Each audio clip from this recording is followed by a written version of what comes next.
I refuse to not be first. Do we do enough? Well, I never shut up about it. It must have been about 16, 17. We nicked their guilt rings. Right, the bouncer's guilt ring. This is no good for me.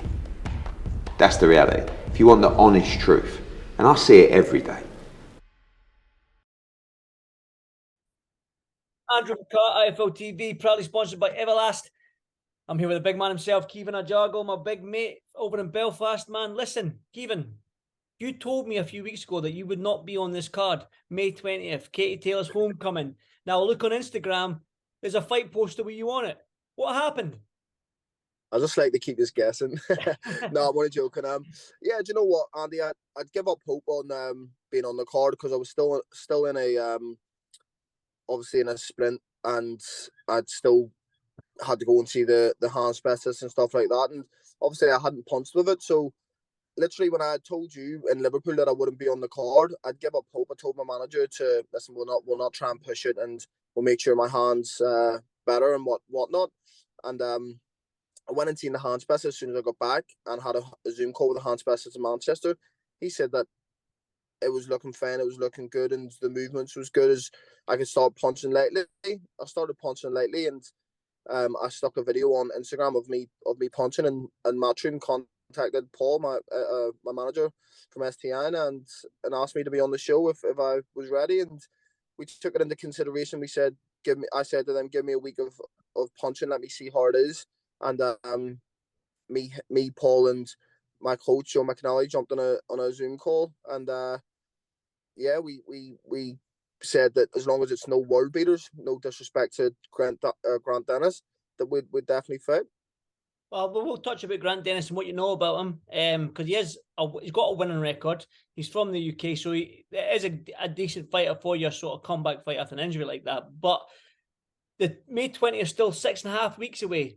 Obviously, you've had that time. We all know you've been training, but you haven't been training in the sense of you're hitting bags, hitting pads. You haven't had that time with Joe McNally for this fight. I take it you're going to head back over to Liverpool. I don't know if you're there now. I'm not. I'm here already. There you go. See, you're back in Liverpool. Good. So, is 6.5 weeks long enough for you to get everything, weight down, everything like that? Yeah. So, I started camp a week and a half ago because I've known for this about 2 weeks now. So I started camp in Belfast for 2 weeks there, and then I come over to Liverpool yesterday. Obviously, we were just waiting on everything being finalised. So I said I'd spend camp back in Belfast for a week. I had a bit of a cold and a flu for a while as well. So yeah, listen, 6.5 weeks is fine. We're moving up to middleweight for this one, back up to my old weight. We knew that we wouldn't have time to get down to light middle without killing myself, and I obviously wanted to do it properly and have a proper camp and not focus on making weight. So yeah, listen, it's enough time to make weight, it's enough time to get fit, it's enough time to work with Joe and Dak. They put me for a killer session yesterday, and my fitness levels are better than what I thought. So yeah, I've got plenty of time. Time's not an issue. 8-rounder, 10-rounder with Grant Dennis? 10-rounder as far as I'm aware, mate. I like I said, it's this. People will say this is my comeback fight and whatnot, and everyone's asked me, you could have taken a journeyman.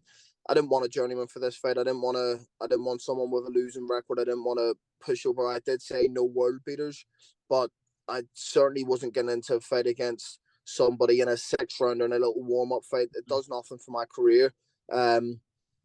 Grant Dennis will push me and test me, and there's no point me going from 10-rounders back down to 6 or 8 or whatnot. So yeah, it's going to be a 10-rounder. Because that's been that'll be 10 months since you're out of the ring, because I believe you had a fight in July last year. So 10 months outside the ring against Grant Dennis. What do you know of him then? You mentioned not being a world beater, but somebody with a winning record. He's 18-4. He's coming off a win.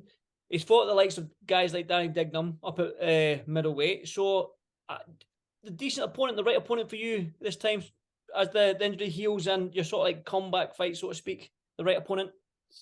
Yeah, listen, I asked for this fight. They said, what type of fighter would you want? And I asked for this. Like I said, I didn't want no no pushovers, no journeyman. But yeah, I know Grant Dennis very, very well. He's actually a friend of mine. Oh, there you go. He's a friend of mine. I sparred him for the Jez Smith fight. We were both out with Billy Joe Saunders, sparring Billy Joe for the Canelo camp. So yeah, I know Grant Dennis well. He knows me well, so he knows what to expect, and I know what to expect. And I'm confident this is a fight that I should win. Obviously, I can remember you saying to me when we spoke before, and you said there's no, when we talked about the hand injury and how serious it was and how bad it was, and you were like, "There's no way I'm missing May 20th." I mean, you sort of you were hyped up and said, "I will fight with one hand. I need to be on that card." Then the realization set in that you weren't going to be able to make the card. You weren't going to make Katie Taylor's homecoming in Dublin. But then it came back round again. So just talk about that sort of feeling when you got the call saying that you want to be on this card. Are you ready? And that sort of your emotions. Because obviously it's been sort of up and down, up and down. So it's done a 180, then it's done another 180 back to a 360. So just tell me about your emotions when you found out you'll be on the card. Yeah, I was over the moon. Obviously, as soon as Paul Reddy, my manager, he rang me and he says, "Listen, Mattoon's just been on the phone asking, would you make it back for May 20th? They've seen you've been punching with both hands." And straight away, my answer was yes. I said, "Listen, we'll sit down with.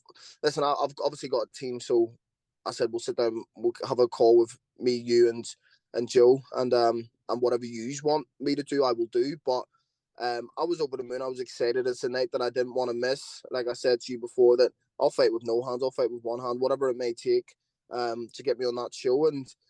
And then I kind of give up hope on the show because I thought I was being a bit optimistic, and it wasn't. Time was flying by, and I was thinking, did I have enough time to be back? Did I want to push my hand? Am I going to be fit enough? But yeah, I was over the moon once I got the call, and once we kind of had that call with Joe and Paul, and we sat down and we said yes, subject to opponent, subject to weight, and everything else, we'll take the fight. And yeah, as soon as it was a confirmation on my team's side, I got straight to work. It's game time, it's go time. Do you know what I mean? And I'm over the moon to be on the card.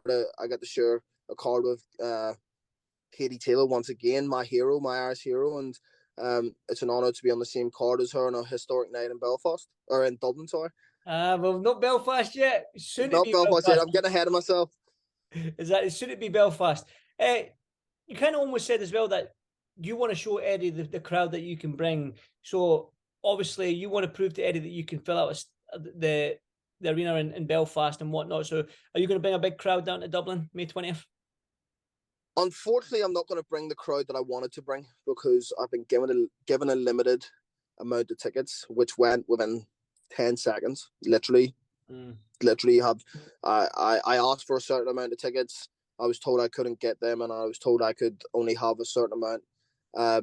But it will be noisy. The Irish, listen, despite it being my fans being Belfast, I get the support from the whole of Ireland. So whoever goes to the show, whether it's Gary Colley selling tickets, whoever else may be on the show that's selling tickets, the Irish get behind their own, and Eddie will know from them whenever I'm walking out to this song that I've got planned for this fight, and the whole crowd is cheering and singing me out. He's going to know that it's time to make Belfast happen. It's good. And listen, I'm going over for it. Me and Colm are covering the show, so I'm buzzing. Yes. Yeah, no, that's just made my whole week. That's made it even better. I'm definitely on this show now. I said whenever I get the homecoming, you better be there. So that's made my day. Oh mate, brilliant man! I'm buzzing myself, man. I'm looking forward to it because it's a great card with Katie Taylor. You've got Gary Colley, who's on the cusp of that world title fight as well, man. I'm reckon maybe the next 2 or 3 fights at a push for the third fight to get a world title shot. You're doing your thing. You're thereabouts. You've got a great team behind you, and Joe and Declan and Paul and all that. So Irish boxing for me is flying at the moment. It's looking good. It's looking decent. But yeah, just want to touch on something away from you because obviously that sun's blinding there. Away from you, mate.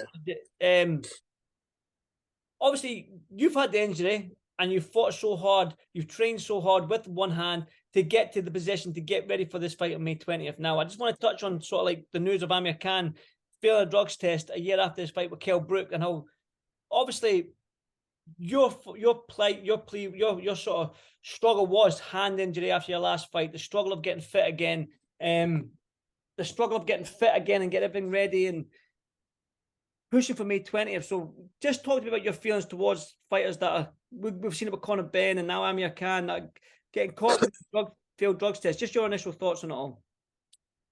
It's crazy. It's given boxing a bad name and a bad reputation, and this is a sport that I love so much and I've dedicated my whole life to. And I've said before, there is no room for drug cheats in boxing. So when I was saddened because I'm a fan of Amir Khan, growing up watching him, and then to hear that petty excuse that, oh, look at my performance. Do you know what I mean? As if, oh, if I was on drugs, I would have won anyway. It's not the way things work. But or if I wasn't on drugs, or if I was on drugs, I would have won. Sorry, but that's not the way things work.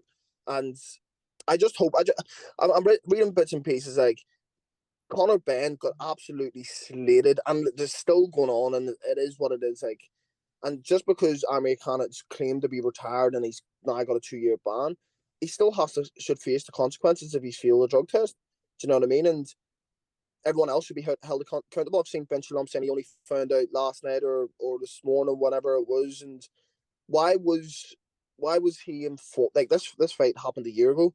Do you know what I'm saying? Why was he only informed now? Why is this only coming out now? Because when Conor Benn failed the drug test, it only took a couple months for it to come out. Do you know what I'm saying? So, yeah, I'm saddened to obviously woke up and hear the news of another professional boxer, somebody who's did so much for boxing and so much has achieved great things, to have failed a drug test against Kell Brook, especially when he asked for the drug testing. Do you know what I mean? It's like, how stupid could you be? How could you ask for drug test and then fail drug test? Makes no sense at all. But yeah, it's given boxing a bad name, and I'm saddened to see all these comments on Twitter and stuff saying that boxing is a wash sport and it's going downhill, and all the fans are going to be going over to UFC and stuff now, because boxing's a great sport, and there's a lot of fighters that don't cheat and earn their stripes the hard way. I mean, it was a UCAD test as well. So Conor Benn's was a VADA test, I believe, and then obviously Amir's was a UCAD test. So it's kind of mind-boggling how this has taken a year for it to come out after a year. It's been a year since the fight, but let's look on the bright side. Your hand's looking good. You're fighting on May 20th. Just one final one for your fans that are going to be traveling down and supporting you on May 20th. And what can we expect from Caoimhin Agyarko? I'm back. Listen, you know what? It is what it says on the label. When I'm back and I'm in the ring, it's explosive performances, and I'm expecting blood May 20th. I'm in my home city, the capital, a city that I won 6 national titles in. I basically lived there as an amateur on the national team, representing Ireland. So I'm familiar with fighting in Dublin. It was my home once upon a time, and I'm so excited to be back in the capital fighting. And yeah, like I said, explosive, dominant performance is what I'm expecting for myself. No excuses, no hand issues, no. You've only got 7-week camp. It's just straight back to business. Seek and destroy. My mindset's always been that, and this is the hurt business, and I expect a dominant performance come May 20th. Even honestly, I'm over the moon for you, mate. Over the moon for you. I'm delighted for you, because I know how much you wanted this, and for it to be taken away from you. Now you've got it back, which is good to see, because you deserve it, mate. You train hard and you work hard for it. So good to see it. And listen, May 17th or May 16th, whenever I get over to Dublin, I'll see you there, champ.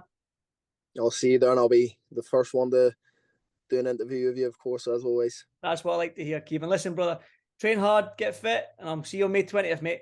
Cheers, Caoimhin. See you soon, Andy. Cheers, brother. Thank you, mate. Thank you.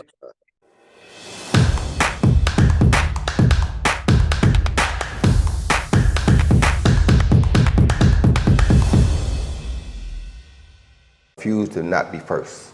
Do we do enough? Well, I never shut up about it. It must have been about 16, 17. We nicked their guilt rings. Right, the bouncer's guilt ring. This is no good for me. That's the reality. If you want the honest truth, and I see it every day,